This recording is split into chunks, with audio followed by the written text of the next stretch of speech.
Donc, bonsoir à tous. Ravi de vous retrouver pour nos conférences pratiques dentaires de l'UFSBD. Ce soir, on va évoquer le thé, qui est une boisson ancestrale aux vertus drainantes et détoxifiantes, mais aussi thérapeutiques. Notre conférencier, le docteur Jad Masri, qui est un jeune diplômé de la faculté de Nancy depuis janvier 2021, s'est intéressé à cette plante et à ses effets bénéfiques sur la santé. Sur la santé en général, puisque le thé entraînerait une baisse de la glycémie chez les diabétiques, réduirait le risque des maladies dégénératives comme la maladie d'Alzheimer ou la maladie de Parkinson, limiterait l'ostéoporose, abaisserait les risques de maladies cardiovasculaires ou de cancer. Mais le thé aurait aussi des bénéfices en odontologie, sur les bactéries pathogènes cariogènes et parodontales, sur l'inflammation pulpaire, osseuse, parodontale, sur la prévention des cancers buccaux ou l'érosion dentaire. Alors, le thé peut-il être considéré comme une nouvelle alternative préventive et thérapeutique en odontologie? Je laisse Jade exposer les résultats de ses recherches bibliographiques et répondre à cette question. Et vous aussi, vous pouvez poser des questions en cliquant sur l'icône Q et R qui se situe en bas à droite de votre écran, dans la barre du bas. On y répondra à la fin de la séance. Voilà. Jade, je te laisse la parole.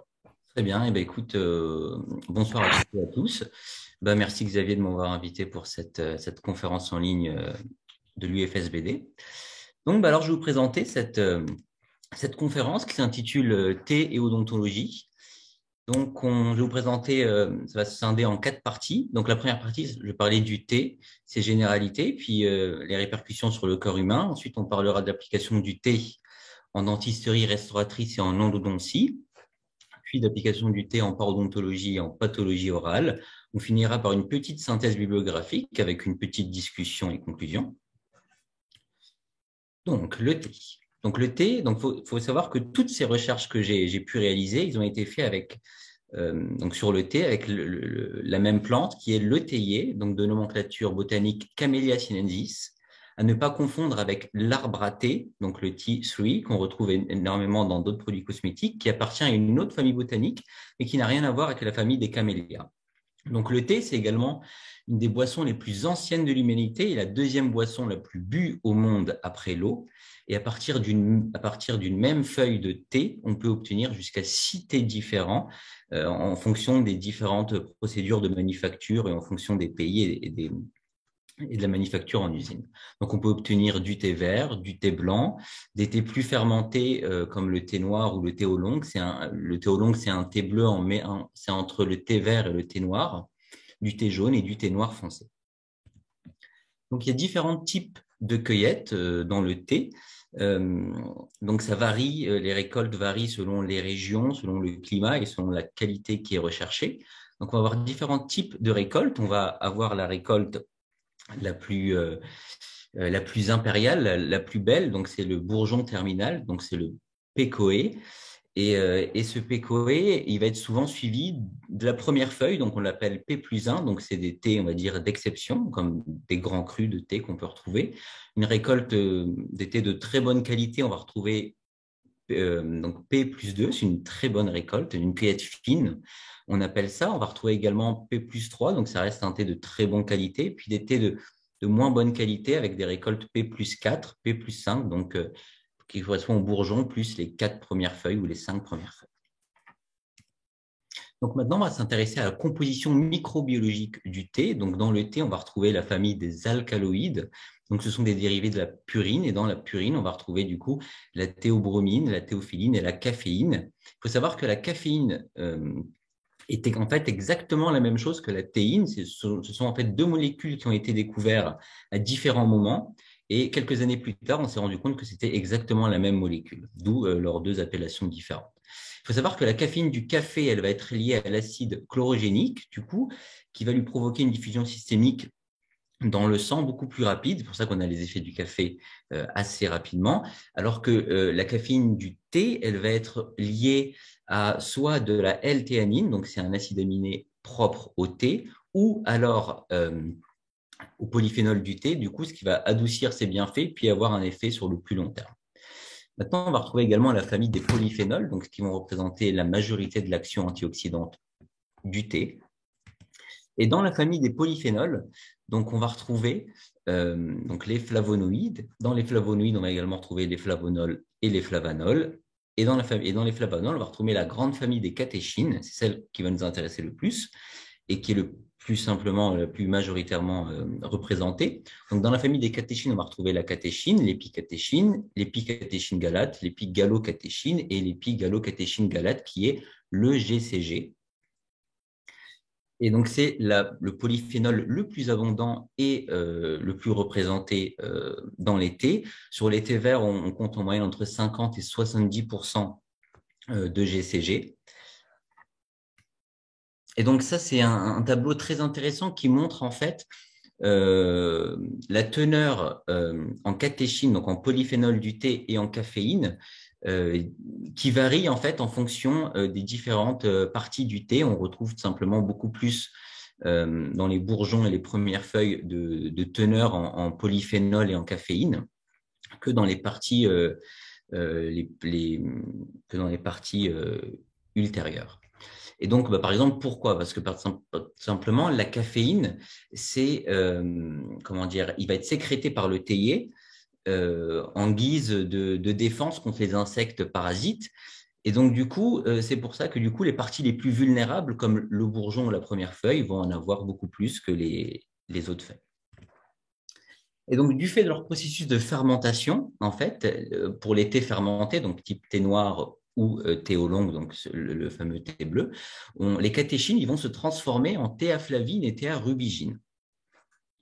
Et on retrouve également des pigments, des macronutriments, dont la L-théanine que j'ai évoqué tout à l'heure, donc un acide aminé propre au thé, mais également des micronutriments, dont le fluor. Et toute cette composition-là, au niveau microbiologique, elle va varier selon différents paramètres qui sont la qualité de la feuille, l'âge, la variété de thé, la fermentation, la durée et température d'infusion, mais également la solubilité. Donc, quelques études que j'ai pu recenser au niveau des répercussions du thé sur le corps humain. Donc, on remarque en fait que la consommation de thé a une incidence sur la réduction de la glycémie postprandiale et à un plus long terme sur une diminution d'incidence du diabète de type 2. Le thé a également un rôle préventif au niveau de la maladie d'Alzheimer et de Parkinson, mais également dans l'amélioration de la fonction cérébrale et de la réduction des dommages oxydatifs. Le thé a également un effet préventif sur la diminution du risque d'ostéoporose et une diminution de l'activité de la polyarthrite rhumatoïde chez les grands consommateurs de thé comparé aux non-consommateurs de thé sur les études que j'ai pu recenser. Donc, au niveau des infections, le thé, du coup, et en particulier le GCG, a des activités antimicrobiennes et surtout antivirales très importantes. Donc, il est capable d'inhiber plusieurs molécules, enfin plusieurs virus de type ARN ou ADN. Le thé a également un rôle préventif dans la diminution de l'incidence grippale. Donc, ça, c'était deux études très intéressantes. Une qui avait été faite chez des écoliers. Donc, une classe qui consommait du thé, l'autre qui n'en consommait pas. Et pareil, dans une résidence senior, un groupe qui consommait du thé, l'autre qui ne consommait pas. Et puis, on a remarqué, du coup, pendant une certaine période que l'incidence grippale dans les deux groupes qui étaient consommateurs de thé était beaucoup moindre que dans les groupes non consommateurs de thé. Puis récemment, j'ai trouvé, du coup, en recherchant la semaine dernière, j'ai recherché un peu d'articles scientifiques sur le lien entre le thé et le Covid, est-ce qu'il y en avait. J'ai trouvé en moyenne une quarantaine d'études in vitro qui a essayé de trouver les liens entre soit au niveau du thé vert, donc le GCG, soit au niveau du thé noir, la théaflavine, des sites de lésions potentielles sur le virus SARS-CoV-2. Donc, ils ont commencé à étudier pas mal de liens. Puis en ce moment, ils sont en train de faire pas mal d'études, surtout épidémiologiques, pour voir si les consommateurs de thé avaient, sur le long terme, avaient moins de chances ou une incidence du coup, comment dire, de pouvoir contracter le virus. Donc tout ça, c'est en train d'être étudié. Donc aussi, au niveau de la peau, on retrouve également pas mal on retrouve l'application du thé de façon locale ou de façon même topique dans certaines crèmes. Donc, il y a des études qui ont montré une réduction du sébum dans la prévention et le traitement de l'acné vulgaris. Et puis, il y a de nombreuses études in vitro et in vivo qui ont montré également que le thé a un effet chimiopréventif dans le traitement du cancer de la peau induit par les ultraviolets, par les UV. Le thé a également un rôle préventif dans les maladies cardiovasculaires en diminuant donc le LDL cholestérol, donc le mauvais cholestérol, donc sur le court terme, et puis sur le long terme également une diminution du risque de l'incidence au niveau des accidents vasculaires cérébraux. Le thé a également un effet préventif et thérapeutique du fait de ses actions antioxydantes. Et puis, il y a une très grosse étude qui avait montré une diminution de l'incidence du cancer de la prostate et du sein chez les consommateurs de thé. Donc, au niveau des précautions et limites, j'en ai évoqué 3, un peu pour on va dire, discuter des idées reçues qu'il peut avoir sur le thé.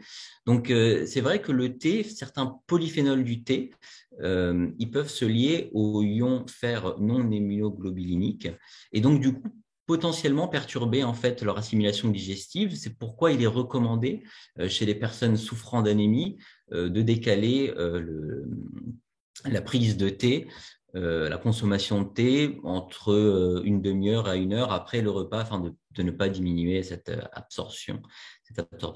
Alors au niveau de la caféine, donc il y a beaucoup d'idées reçues sur la caféine. Il faut savoir que dans une tasse de thé, c'est très variable en fonction des thés et des variétés de thé. On retrouve en moyenne entre 20 et 40 mg de caféine par tasse de thé. Donc même après plusieurs consommations de tasses de thé par jour, on reste quand même en dessous des doses conseillées, des doses maximales conseillées. Alors, au niveau du fluor, c'est vrai que le thé, c'est une des plantes qui contient le plus de fluor. Donc, on retrouve en moyenne 0,1 mg par gramme de fluorure par gramme de thé. Il faut savoir qu'on retrouve beaucoup plus de fluor dans les thés fermentés. Mais il faut savoir que tout simplement que du coup, le taux d'extraction du fluor dans l'eau, il est en moyenne 50 à 60%. Donc, ça reste un apport fluoré, mais pas aussi inquiétant que les idées reçues. Donc, maintenant, on va s'intéresser à la deuxième partie. Donc, la deuxième partie, c'est l'application du thé en dentisterie restauratrice et en endodontie. Donc, il y a de nombreuses études qui ont montré simplement des effets antimicrobiens du thé contre Streptocoque mutant et Lactobacillus. Donc, c'est des bactéries responsables du phénomène carieux et que le thé pouvait être une alternative crédible au bain de bouche à la chlorhexidine.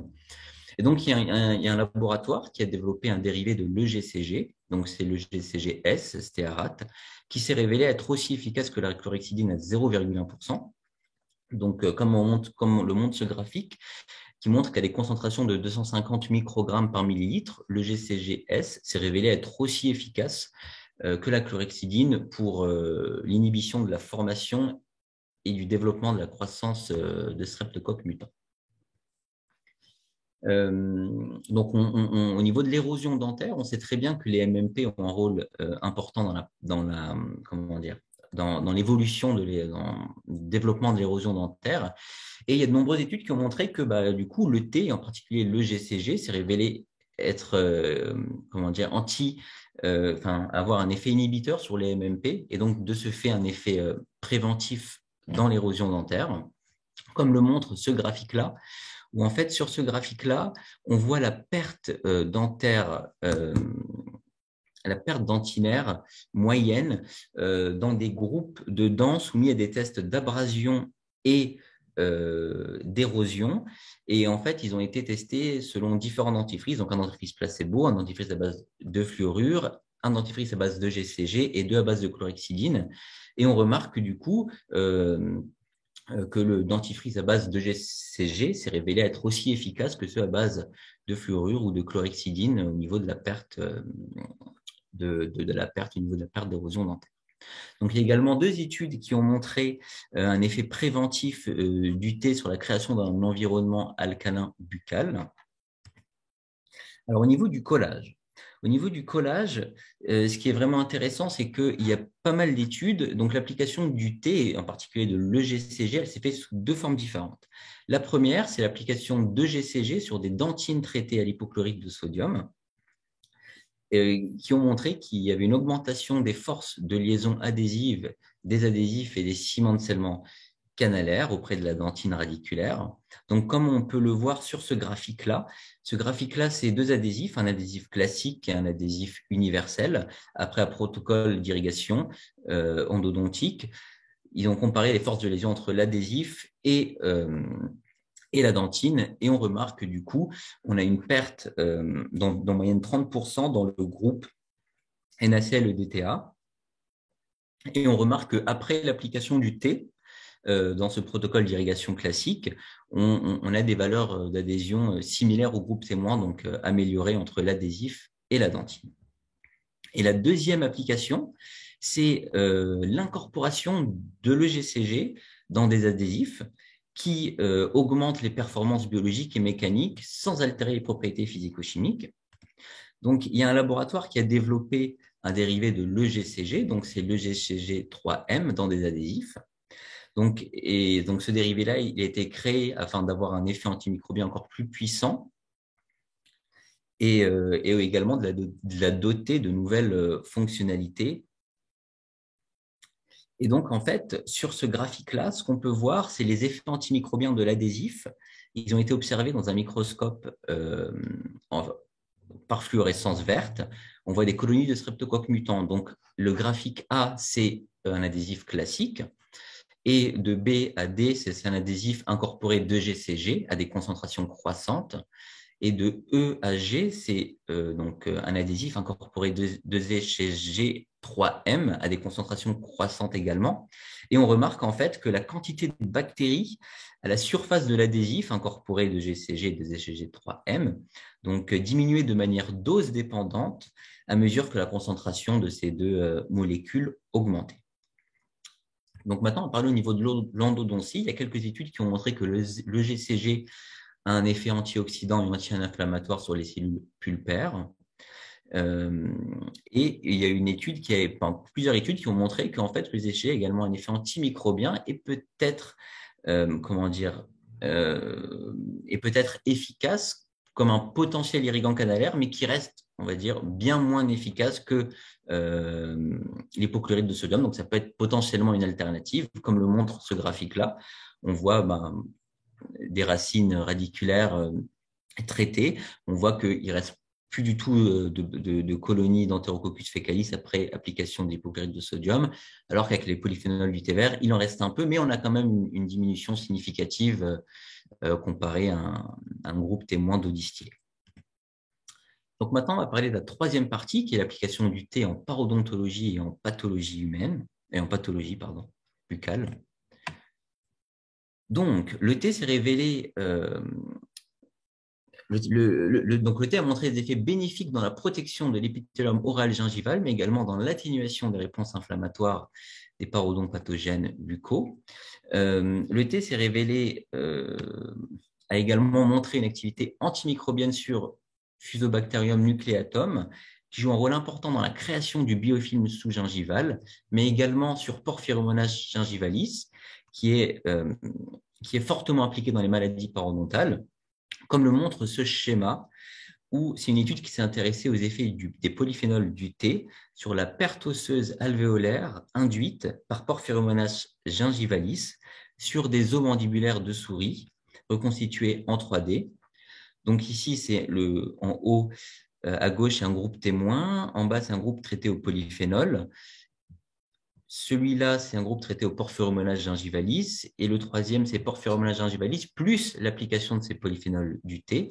Et on remarque du coup que le groupe traité du coup au polyphénol du thé dans l'infection de Porphyromonas gingivalis, du coup, ils avaient une résorption osseuse qui était beaucoup plus diminuée que le groupe témoin en Porphyromonas gingivalis. Donc, on voit la perte osseuse qui a été stoppée du coup par les polyphénols du thé. Maintenant, ça, c'est une étude extrêmement intéressante qui s'est intéressée aux effets du chewing-gum à base de thé vert sur le taux de plaque et d'inflammation gingivale chez des sujets atteints de gingivite. Donc, l'API qu'on retrouve en haut à gauche, c'est l'indice de plaque approximatif. Le SBI, c'est l'indice de saignement sulculaire. Et l'interleukine 1B, c'est une cytokine pro-inflammatoire qu'on retrouve énormément au niveau de la gingivite. enfin, chez les patients atteints de gingivite. Et en fait, on observe sur ce tableau une diminution par 2 au bout d'une semaine et par 4 au bout de 3 semaines de l'indice de plaque approximatif et de l'indice de saignement sulculaire dans les chewing-gums à base de thé vert comparé aux chewing-gums placebo. Et au niveau salivaire, ça a été également analysé. Et ils ont remarqué que du coup, on a une diminution quasiment par 2 au bout de 3 semaines de l'interleukine 1 bêta dans le groupe au chewing-gum à base de thé vert que dans le groupe placebo. Au niveau du surfaçage, donc l'application du thé, elle existe également. Elle se fait sous 2 formes, soit sous forme de gel de carboxyméthylcellulose ou sous forme de bande d'hydroxyperoxycellulose. Et il y a une très grosse méta-analyse qui a montré une réduction moyenne des profondeurs de poche parodontale de 0,74 mm quand le surfaçage était associé au polyphénol du thé qu'un surfaçage seul. Donc maintenant, on va parler un peu au niveau de l'implantologie. Donc, il y a des études extrêmement récentes qui se sont intéressées à l'application du thé en implantologie et qui ont démontré un effet positif sur la différenciation ostéogénique, l'effet anti-inflammatoire et sur le recrutement des cellules favorisant l'ostéogénèse. Comme le montre en fait cette étude où on voit des membranes collagéniques modifiées avec de l'EGCG dans le cadre d'une régénération osseuse sur des rats de manière in vivo. Et en fait, on a remarqué que 8 semaines après l'implantation membranaire, les images ont montré qu'en fait, les membranes collagéniques incorporées de GCG avaient une meilleure régénération osseuse, comme on peut l'observer sur ces images zoomées au microscope, que les membranes collagéniques seules. On sait également, il y a des études qui sont également intéressées en fait au niveau implantaire. Ils ont développé un alliage à base de GCG et de magnésium. Et ils ont remarqué que du coup, le revêtement de GCG a montré une meilleure ostéo-induction, mais également une meilleure ostéo-intégration. Et que les implants, ils ont été également mis en place sur des tibias de lapin. Et on a remarqué un contact os-implant plus important dans le revêtement de GCG et d'ion magnésium que dans le revêtement, que dans l'implant sans revêtement. Il y a également des études qui ont montré l'effet inhibiteur du thé sur Solobacterium morei, qui du coup en fait diminue par conséquence les composés sulfates volatiles responsables de la mauvaise haleine. Alors au niveau de la péricoronarite, il y a également une étude qui s'est intéressée aux effets du thé sur cela. Donc en fait, c'est des patients, 97 sujets qui ont une péricoronarite aiguë. Donc, ils ont tous bénéficié d'un débridement mécanique aux ultrasons. Ils ont tous bénéficié également d'une prescription d'amoxicilline et d'une prescription de paracétamol optionnel. Et ils ont tous eu donc soit un bain de bouche à base de thé vert, soit un bain de bouche à base de chlorhexidine. Et en fait, le résultat de cette étude, c'est que le nombre total de prises de paracétamol, enfin d'analgésiques était beaucoup moins important dans le groupe chez les patients qui ont été traités au bain de bouche thé vert que dans le groupe au bain de bouche chlorhexidine. Et également, comme ce tableau le montre, le nombre de patients au bout de 7 jours atteints de trismus était beaucoup moins important dans le groupe au bain de bouche thé vert que dans le groupe au bain de bouche au chlorhexidine. Il en restait 5 au bout de 7 jours, alors qu'il en restait 14 dans le groupe de la chlorhexidine. Au niveau de la stomatite dentaire, le thé s'est également révélé efficace dans le traitement antifongique de la stomatite dentaire. Et l'effet positif du thé il a été également observé sur la diminution des cancers buccaux. Donc maintenant, on va parler de la 4e partie, donc qui est un tout petit peu une synthèse bibliographique des recherches que j'ai pu faire. Et en fait, ce graphique qui montre la répartition du coup, des effets bénéfiques du thé en pourcentage dans les différents domaines de l'odontologie, à partir du coup des différentes références bibliographiques que j'ai pu exploiter dans ce travail. Et donc, pour conclure, une petite discussion et conclusion. Donc, il y a certains composants microbiologiques du thé, du coup, qui sont majoritairement impliqués dans ces effets thérapeutiques. Donc, on peut les recenser. Donc, il y a la caféine, la L-théanine et les polyphénols. Les polyphénols. Donc, le GCG, ça reste la principale molécule bioactive du thé, la plus étudiée en odontologie, mais également dans le domaine de la santé. ça reste malgré tout une molécule peu stable avec une biodisponibilité assez faible. C'est pour ça que les laboratoires ont essayé de développer de nombreux dérivés afin d'améliorer sa biodisponibilité, mais aussi également ses fonctions. Donc, dans cette conférence, on a pu en fait apprécier l'application du thé en odontologie, qui est associé à un puissant effet antimicrobien contre de nombreuses bactéries buccales pathogènes, un effet anti-inflammatoire au niveau parodontologie, mais également dans le domaine de l'implantologie, un effet antifongique, son rôle anti-inflammatoire dans la prévention des cancers et son rôle préventif pour les tissus dentaires. Alors, en termes d'industrialisation et d'exploitation, quelques dentifrices et bains de bouche commencent à se développer sur le marché et pourraient se généraliser un peu plus dans les années à venir, au vu des avancées qu'on fait sur le sujet. Mais par contre, c'est vrai que l'incorporation de GCG dans les adhésifs, au vu des avancées, pourrait se généraliser dans les années à venir, parce que faut savoir que l'adhésif dentaire, c'est un produit extrêmement onéreux qui vise l'excellence. Et de même, c'est vrai que l'incorporation de GCG dans des biomatériaux osseux ou en implantologie s'est révélé très encourageant et mérite d'être étudié beaucoup plus. Et donc, c'est vrai qu'à l'heure où on s'accorde à chercher des nouvelles thérapeutiques ou de nouvelles alternatives qui soient plus naturelles et plus saines, le thé pourrait être considéré comme un enjeu majeur de santé publique au XXIe siècle en termes de prévention carieuse, parodontale et cancéreuse. Et puis, je finirai par un célèbre proverbe chinois qui dit un peu de thé chaque jour éloigne le médecin pour toujours. Donc voilà, je vous remercie de m'avoir écouté, puis je laisse la parole à Xavier. Très bien. Merci beaucoup, Jihad. C'était très intéressant, du point de vue culturel d'abord sur le début de ta présentation, et puis ensuite scientifique par l'énoncé des différentes études. Donc, en effet, mais tu y as répondu. Je voulais savoir s'il y avait eu des applications dans l'industrie, si nos industriels avaient inventé des nouveaux produits, puisque tu as présenté une pâte à polir un petit peu, et puis un enduit ou quelque chose qui pourrait être mis au niveau des implants de façon à améliorer l'ostéo-intégration. Donc, visiblement, c'est pas encore fait. On se base encore sur des études, mais il n'y a pas de répercussions de produits actuellement. Pas encore, c'est en train d'être À ta développé, connaissance. surtout dans les pays asiatiques, Ouais. dont la majorité des études en fait viennent de là, ou dans les pays qui soient consommateurs de thé ou producteurs de thé.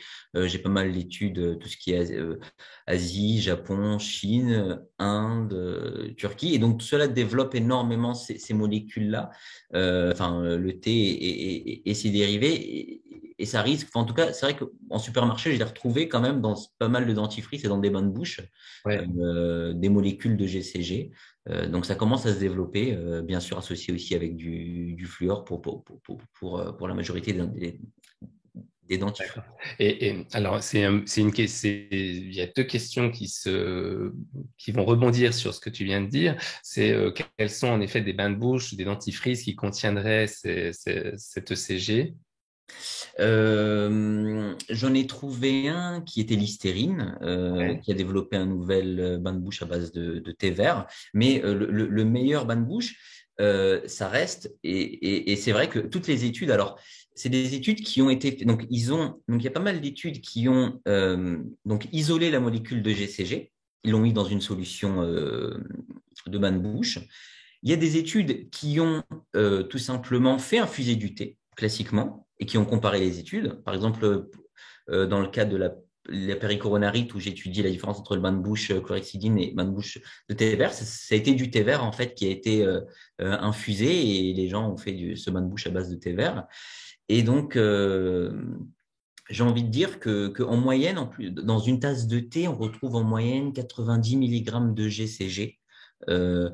Donc, c'est vrai que le meilleur bain de bouche, ça reste aussi le thé qu'on peut boire tous les jours.